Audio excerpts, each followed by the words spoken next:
ये हम सरकार का धन्यवाद भी करते हैं, लेकिन हम खुश भी नहीं है। वो कहते हैं कि slow and study wins the race. अभी जो अनाउंसमेंट हुई है सरकार की ओर से, ये एक नामात्र की अनाउंसमेंट है जी। बाकी रही बात जो सरकार ने कल हमारे लिए स्टेप उठाया, ये हमारे संघर्ष की जीत थी।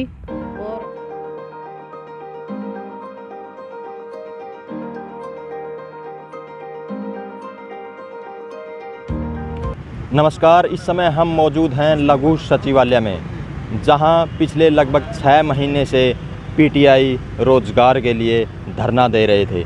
अब दिवाली पर सरकार ने उनको रोज़गार का तोहफ़ा दिया है, जिससे उनकी दोबारा रोज़गार की उम्मीद जगी है, जिससे उनके बुझे हुए चूल्हे जलेंगे और रोजी रोटी चलने की उम्मीद है। आइए हम उनसे बात करते हैं कि किन शर्तों पर उनको दोबारा रखा गया है। जो लेटर आए हैं उनमें क्या पूरी जानकारी है। हमारे साथ जो पीटीआई जो यहाँ धरने पर बैठे थे उनसे बातचीत करते हैं। सर, ये दोबारा आपको किन शर्तों पर दोबारा ज्वाइन किया है, जो लेटर आए हैं? शर्त कुछ नहीं है, हमारा संघर्ष था। लगभग 153 दिन हो गए हम संघर्ष कर रहे थे, और उस संघर्ष की वजह से और 10 साल की जो हमारी मेहनत है, 10 साल का हमारा एक्सपीरियंस है, 10 साल का हमने जो सर्विस करी है, उसके आधार पर हमें दोबारा डिपार्टमेंट में ज्वाइन करवा रहे हैं जी। उसके लिए हम सरकार का धन्यवाद भी करते हैं, लेकिन हम खुश भी नहीं है। क्योंकि हम उस टाइम 10 साल हमने जो मेहनत की है, हमारे किसी भी साथी पर किसी भी प्रकार का कोई एलिगेशन नहीं है। सिर्फ सरकार की कमियों की वजह से, कमीशन की कमी की वजह से हमारे को निकाला गया है, जो हमारे लिए बहुत ही दुर्भाग्यपूर्ण है।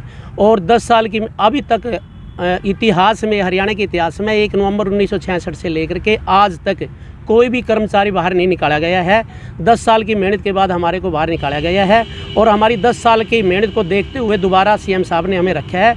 उसके लिए हम धन्यवाद भी करते हैं, लेकिन नाराज़ इस बात की है, खुशी हमें इसलिए नहीं कि हमारे को जो है मेहनतनामा दे रहे हैं, जो तनख्वाह दे रहे हैं वो नाम मात्र है, जिससे हमारे बच्चों का गुजारा नहीं होता।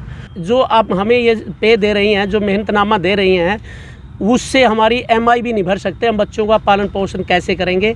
हम 62,000 रुपये लेते थे और 0 पे आ गए हैं। हमारे खर्चे ज़्यादा बढ़ गए थे। हमारी सीएम से गुजारिश है, या तो हमारी एमआई जितने लोन हैं वो सारे माफ़ करवा दें, ताकि इस पे में हमारे बच्चों का गुजारा हो जाए, या हमारी जो पिछली पे थी उस पे के समान हमें पे दी जाए। मेरा नाम विजय है जी। अभी जो अनाउंसमेंट हुई है सरकार की ओर से, ये एक नामात्र की अनाउंसमेंट है जी। हमें शिक्षा विभाग में ही समायोजित करने का सरकार ने एक आदेश जारी किया है, जो प्रक्रिया भी आगे भी चलेगी। दिवाली के बाद तक ये हमारी ज्वाइनिंग स्कूलों में करवाएंगे। और रहा वेतन की बात, ये जो 24,000 की वेतन आ रहा है, इसमें ऐसा कुछ नहीं है कि जो हमारे बच्चों का और हमारे परिवार का पालन पोषण हो। और पोस्ट का ऐसा कोई क्लैरिफाई भी नहीं है कि क्या पोस्ट रहेगी, क्या काम रहेगा। ये मैं चरण सिंह, और मैं यही कहना चाहता हूं कि मेरी कुछ साथियों ने अभी भी बताया कि ये एमआई 25,000 से ज़्यादा, मेरी खुद की एमआई 38,000 रुपये है। इसमें 24,000 रुपये में हमारा कुछ नहीं हो सकता, लेकिन अगर हम यही गुजारिश करेंगे कि सरकार इसमें कुछ और इजाफा करे। हाँ जी, मैं सुरेंद्र आ रही है, और हम ये कहना चाहते हैं कि लंबा संघर्ष हमारा 153 दिन से चल रहा है जो, और इस संघर्ष में समाज ने बहुत बढ़ चढ़ कर हमारा साथ दिया है, क्योंकि हमारे साथ अन्याय हुआ है। हम ऐसे हैं जिसका कोई दोष नहीं है और फिर भी सज़ा भुगत रहे हैं। तो हम चाहते हैं कि जो सरकार हमें दे रही है, ये कुछ नहीं दे रही, क्योंकि निर्दोष आदमी सज़ा भुगत रहे और उसके फिर हम दिलासा देने का कार्य कर रही है सरकार। हम चाहते हैं यदि सरकार वास्तव में दया दिखाना चाहती है हमारे ऊपर, तो हम एक मान सम्मान के साथ वापस उसी स्कूलों में, उन्हीं स्थानों पर भेजें, ताकि हम वह अपना जीवन यापन जो जी रहे थे शान के साथ वह जी सकें। इन्हें से खाली भी सरकार की नीयत थी बिठाने की, क्योंकि हम दोषी नहीं है। पहली तो बात यह है, जब किसी निर्दोष आदमी को सज़ा दे रहे हैं, हम जिस लेवल पे वहाँ थे, अपने मेहनत बच्चों को पाल रहे थे, और एकदम रोड पर आके बैठ दिए। 5 महीने से हमारे बच्चों की क्या स्थिति है, हमारे परिवार कैसे चल रहे हैं, इसकी तरफ किसी ने नहीं देखा। तो इस सरकार को भी सारी नीतियाँ, सारे परिवारों को देखना चाहिए। हम 153 दिन से जो धरने पर बैठे हैं, ये सरकार की सारी जन विरोधी नीतियाँ हैं, क्योंकि हमारे किसी भी साथी के 1983 में से किसी के में कोई भी कमी नहीं थी, किसी भी प्रकार की। ये सारी जो दूसरी सरकार थी, पिछली सरकार की, वहाँ सिर्फ कमीशन की गलती की वजह से हमारे को यहाँ धरने पर बैठाया गया। हम सरकार से ये चाहते हैं कि जल्दी से जल्दी जो आश्वासन दे रही है, क्योंकि अभी तो हमारी पोस्ट भी ये क्लियर नहीं है और मानदेय के बारे में भी अभी तक कोई हमारे को क्लियरेंस नहीं है कि हमारे को कितना मिलेगा। हम अगर चाहते हैं कि अगर सरकार जनहित ऐसी है तो ये हमारे को पूरा मान दे दिया जाए। हमारे जितने भी साथी थे वो दिन रात मेहनत करके उन्होंने हरियाणा का गौरव बढ़ाया है। अगर ये इतने ही ऐसे हैं तो हमारे को पूरे मान सम्मान के साथ इन्होंने लेना चाहिए, नहीं तो ऊँट के मुँह में जीरे वाली बात है। ये जो अब लेटर है इसमें कितने जो अध्यापक हैं पीटीआई कितने को लाभ मिलेगा इससे? इसमें सरकार की दिशा निर्देश के अनुसार तो ये लिखा है कि 2058 फार्म भरे गए हैं और जिसकी जो इसके कागज़ सही हैं और जो गवर्नमेंट में 10 वर्ष नौकरी है उन्हीं को उन्होंने बोला गया गाइडलाइन के अनुसार। मेरा नाम इंद्र देवी है। आप क्या कहना चाहते हैं? मैं यही कहना चाहती हूँ कि जो हमारा सरकार ने कल स्टेप उठाया है, एक तो 1 अक्टूबर को हमें बुलाया था, फिर भी 44 दिन बाद मतलब स्टेप उठाने में भी इतना टाइम लगा दिया। वो कहते हैं कि slow and study wins the race, जैसे भी कि हमने जिस तरीके से हम मेहनत कर रहे थे, इतना लंबा संघर्ष आज तक हरियाणा के इतिहास में नहीं किसी ने किया।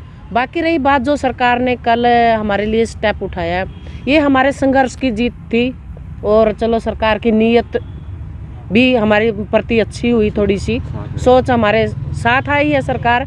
लेकिन जिस हिसाब से सैलरी बता रहे हैं 24,000, उसमें किसी भी परिवार का आजकल गुजारा नहीं है 24,000 में। धन्यवादी तो हम हैं सरकार के, धन्यवाद करते हैं सरकार का, और उन नुमाइंदों का भी करते हैं जिन्होंने आगे होकर, जैसे निर्दलीय विधायक हैं चरखी दादरी से सोमवीर सांगवान जी, उन्होंने अगुवाई करी हमारे साथ, सरकार के साथ बातचीत करवाई और सीएम साहब ने उस बात को पे चिंतन भी किया।